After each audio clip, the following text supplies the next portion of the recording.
Madoka chere mabuja tabenuka nonhaudzo manhoko dzanyasi zuva rochigumi noshanu mwedzi uno waiyenya mavhuvhu tiri kuerenga mazuva 60 kubva papfikiwa Jameson Timba newabiache kunzvimbo yeAvondale pakaita kunyangariwa chaipo. Munhau dzanyasi mapurisa nemasoja ari kuramba achindokwiruka nokuritaira wachitenderera munzvimbo dzinogara vanhu vazhinji dzakaita sana kuwadzana. Kwaipa pakuda kutenderera kuti wavhundutse vanhu kuti kwai pasaya anozoita zvokuita kuratidzira. Dai waiziva kuti kana vanhu vachida havo palibawo chavanogona kuwaita vanondoita zvokuratidzirazvo vakasaya chokuwaita vanhuvo kana vachida havo. Rekai tigoramba hedu takaringa ipapo kuti zvinomboperera apapi. Takaringana nomusangano weSADC kureketa kuno mutungamiri wenyika yeTanzania, Malawi, Namibia noLesotho watosvika munyika wakutorara zvavo kumikiriko uku. Ndipo munotoona kuti dzimba dzakureketiwa dziya kuti tiri kuvakira vakuru veSADC ede kwaiva kuda kundojira nyika mari wakomana wanoita kufunga mazano okuti wadye mari yonyika pakaita kunyangariwa chaipo. Rekai hedu tirambe takazviringa izvozvi asi ndo musikanza wakeenda kai vanosiya aita kotadurira ambuya zvinoita kuhwadza asi rekai tikuramba takazviringa hedu. Akaende ichiremawo kuZambia agoreketa kuti aiwa bandiri kuenda kuZimbabwe kumusangano weSADC. Unobva waita kuona kuti pakaita kunyangara ipapa tiri kutozvitenda fani kuti areke kuenda hache nokutoti waikona chero kumisira chefu chaiyo. Rekai tirambe hedu takazviringa. Hurumende yeZimbabwe yakurudzirwa nobazi nyika dzopasi rese rinoringa nozvokodzero dzevanhu United Nations Human Rights Council yakutoreketa kuti aiwa ngavachisiye vanhu vese wavagosunga makuno yano vanosanganisira ana Timba naana Matai nevamwe wekukaribha waye wese kwai ngavachisiyiwe zviite zvakanaka. Kunoiyo vakuru vehurumende wachireketa kuburikidza naye Nick Mangwana wakutoreketa kuti aiwaba kwaiti kuwasiya vanhu kwainga wazoziva kuti hurumende inoiti waba mutsepwede wakomana. Rekai hedu tirambe takaringa.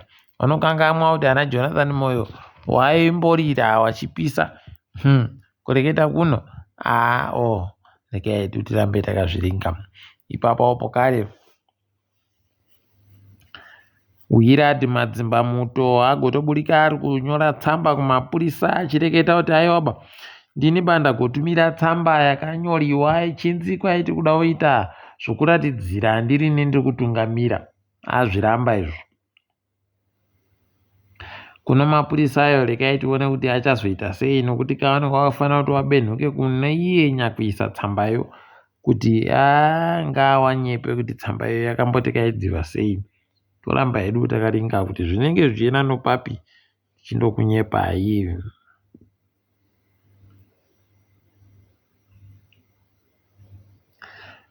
Kwaino wachuchisi hurumende Jacob Ngarivume akakuwa mapurisa nematombo kwaindo zvazoita kuti musungi imi umbowo hwacho huripo ipapo asi wari kundoreketa zvawandofungirazvo kuti peno zvingaite zviri nani zvinorwadza.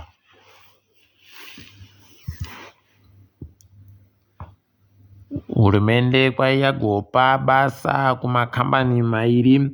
Basa riri basa rokutsvaka kuti munyika medu muno tinokona chere kuboya kuisa gwenya romhepo yokutenderera kuti rinhadzire magetsi wind power pachirungu. Rekai tigoona kuti zvinosvika papi kana kuti zvinenge zvichitekaira sei. Toramba takazviringa tichindokunyepai kuti zvinenge zviri kuenda nopapi. Kwai makambani apuwayo anoti Newberg Power, Pokare no ATI Consultores, rekai tigoramba takazviringa izvo. Mapurisa ozeta rapiya agoburitsa ipapa nhamba dzomatsaona agoitika panguvayo zorororo magamba pokare inozorororo masoja. Kwai izvezvi vanhu vakakuwara vanoita 41, wakapfa vanoita 16. Tsaona dzagoitika dzese dziri kusvika 145, 149 pachirungu. Orerere, pakanyangaritsa apo. Kwaipapa goridhe ragoendesiwa kuFidelity mwedzi watabvayu ranga rakawanda zvokuita makirogiramu zviuru 3,475 3,495 kg pachirungu. Tiri kuramba tichizvitenda izvi. Kwaiwo wanounga goridhe wasiri makambani makuru wagotoendesa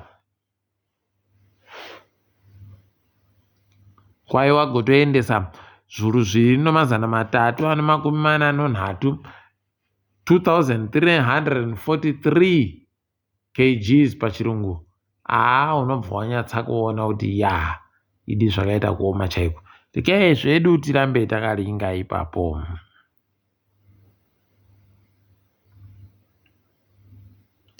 Kwaina iye Walter Magaya, ndoda kuti inini ndigopa mari kuzvikwata zvobhora zvowadzimai. Hehe, aita kufunga apa. Kwai ada kudira mari inoita zviuru 320 $320,000 US pachirungu. Rekai tirambe takazviringa kuti zvinokoneka chirepo kare kuti zvichaita kuti upenyu hwadzimaiwo wanotamba nhabvu zviite zvisvinu chere kana kuti panenge pari becha riri kuchinja. Apa nyaya inonyanya kuramba ichihwadza kutoti izvezvi zviri kuitika zvizvi.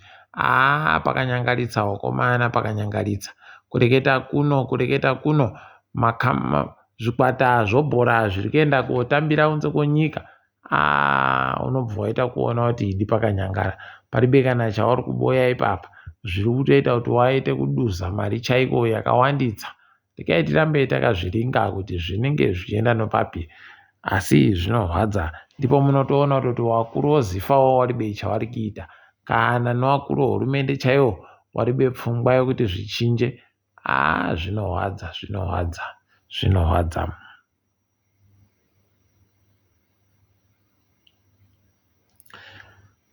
Toringa dziri kuitika pasi rese.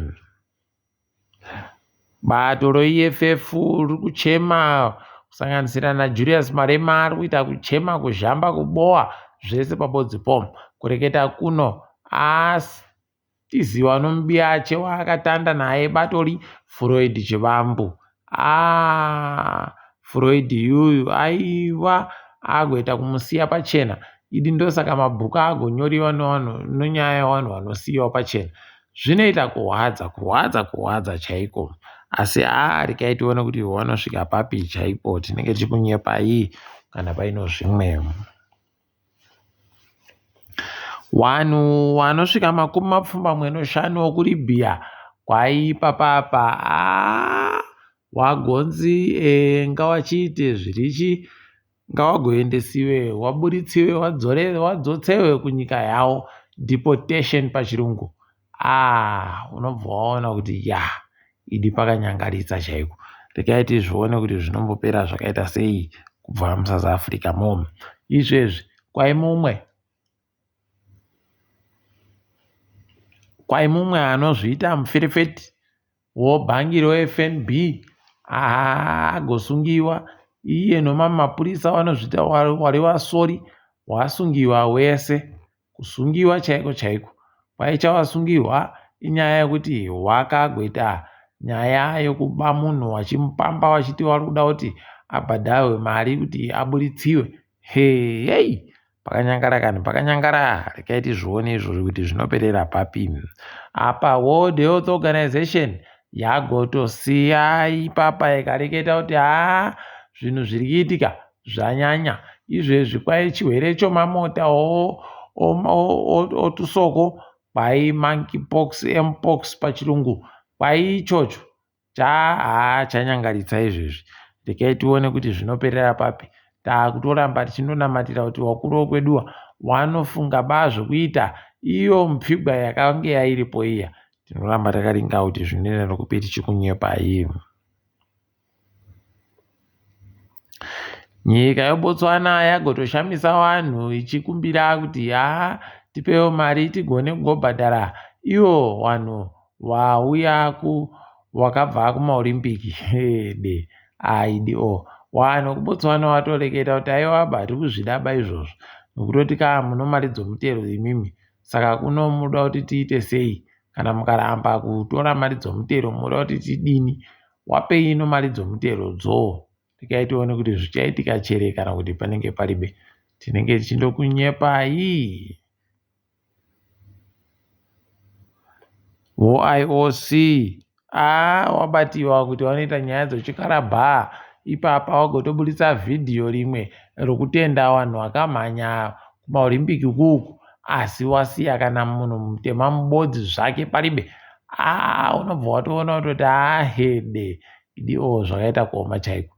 Vanhu ava vanotida tima rakawanditsira. Rekai tione kuti zvinoperera papi izvozvi. Asi zvaita kurwadza chaiko wazhinji wazviringa wakazviona.